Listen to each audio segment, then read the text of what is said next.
Hello नमस्कार। आज हम नॉलेज एंड करिकुलम विषय के अंतर्गत पाठ्यक्रम संगठन या पाठ्यक्रम आयोजन के प्रतिमानों का अध्ययन करेंगे। जेम्स एम ली के अनुसार पाठ्यक्रम संगठन के दो प्रमुख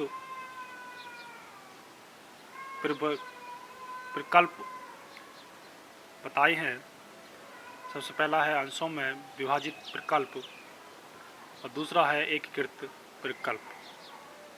अंशों में विभाजित विकल्प के अंतर्गत विषय को पृथक रूप से संगठित किया जाता है और उसे अपरिवर्तनीय समझा जाता है। इसके अनुसार शिक्षण संपूर्ण कक्षा समूह के लिए होता है। इसमें निर्देशात्मक प्रक्रिया दृढ़ और परंपरागत ढंग से होती है। एकीकृत विकल्प या प्रतिमान के अंतर्गत विषय वस्तु की पृथकता के स्थान पर अध्ययन की जाने वाली समस्या के आधार पर विषयों को एकीकृत किया जाता है। इसमें शैक्षिक और शिक्षार्थियों की सहयोगी क्रियाओं, नियोजन आदि को भी स्थान प्रदान किया जाता है। इसमें संपूर्ण कक्षा शिक्षक समूहों के साथ साथ व्यक्तिगत अध्ययन और छोटे छोटे समूहों के कार्यों को भी महत्व दिया जाता है। इसमें निर्देशात्मक प्रक्रिया लचीली होती है। विषय आधारित प्रतिमान, जिसके अंतर्गत अंतर वस्तु को पृथक स्पष्ट विषयों के रूप में आयोजित या प्रारूपित करने का प्रयास किया जाता है, एक सुपरिचित और पारंपरिक प्रतिमान है। विगत वर्षों में पाठ्यक्रम संगठन के जो क्षेत्र में जो अनेक प्रयोग किए गए हैं, उनके परिणाम स्वरूप अनेक नवीन प्रतिमान प्रकाश में आए हैं। संयुक्त राज्य अमेरिका इस कार्य में अग्रणी रहा है। वहाँ प्रचलित प्रतिमानों को 3 प्रमुख वर्गों में रखा जा सकता है।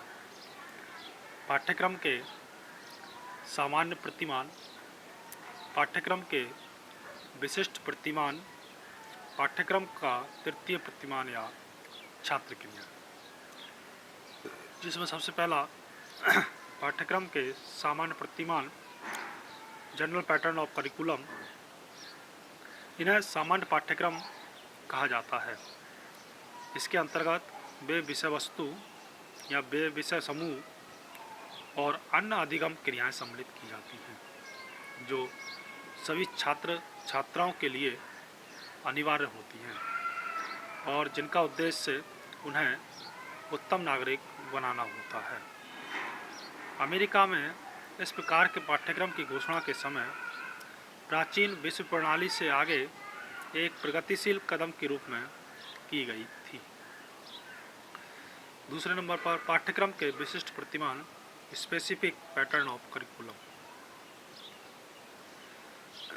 इसके अंतर्गत वे विभिन्न विषय समूह और अन्य संबंधित अधिगम क्रियाएं सम्मिलित की जाती हैं, जिनमें से विद्यार्थी अपनी अभिरुचियों एवं भावी व्यावसायिक जीवन की आवश्यकताओं और योजनाओं के अनुसार चयन कर लेते हैं। अर्थात इसमें अनेक वैकल्पिक विषयों एवं क्रियाओं को सम्मिलित किया जाता है। तीसरा, पाठ्यक्रम का तृतीय प्रतिमान या छात्र क्रियाएं।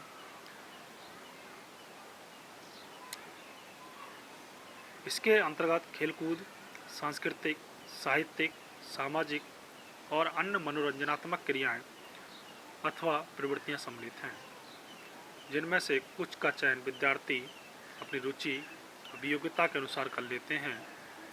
इस प्रतिमान को पाठ्य सहगामी क्रियाओं के नाम से भी जाना जाता है। इसके अतिरिक्त कुछ विद्वानों ने पाठ्यक्रम संगठन को अपने अपने ढंग से वर्गीकृत किया है, जो निम्न है। वर्टन का वर्गीकरण। वर्टन ने पाठ्यक्रम के विभिन्न प्रतिमानों को 2 वर्गों में विभाजित किया है। असाई स्टडी या रिसाइट रेस्ट, और दूसरा दिया है यूनिट प्लानिंग। इसके बाद में है वर्टन के अनुसार समस्याएं एवं उद्देश्य तो पाठ्यक्रम का केंद्र है और सामग्री एवं उनके अनुभव उसके साधन हैं। हैरिक का वर्गीकरण। हैरिक ने पाठ्यक्रम संगठन के 4 प्रतिमान बताए हैं: विषय आधारित संगठन, सब्जेक्ट बेस्ड ऑर्गेनाइजेशन, व्यापक क्षेत्रीय संगठन, ब्रॉड फील्ड ऑर्गेनाइजेशन, समस्या आधारित संगठन, प्रॉब्लम बेस्ड ऑर्गेनाइजेशन, आवश्यकता आधारित संगठन, नीड बेस्ड ऑर्गेनाइजेशन। अगला दिया है हिल्टाटावा का वर्गीकरण। व्यापक क्षेत्रीय पाठ्यक्रम, सामाजिक प्रक्रियाओं और जीवन कार्यों पर आधारित पाठ्यक्रम, क्रिया आधारित पाठ्यक्रम, समन्वित सामान्य पाठ्यक्रम।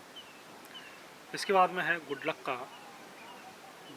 का वर्गीकरण।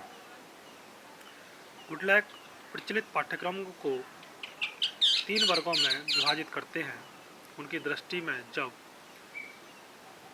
इस तुण केंद्र का चयन किसी एक क्षेत्र में से किया जाता है और एक एक प्रतिमान विकसित होते हैं, किंतु जब एक साथ विभिन्न तत्वों के विकास का प्रयास किया जाता है तब व्यापक क्षेत्रीय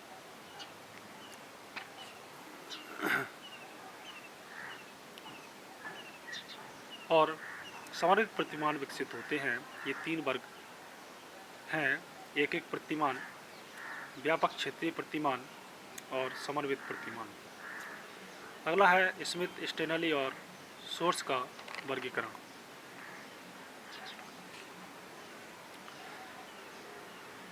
स्मिथ, स्टेनली और सोर्स ने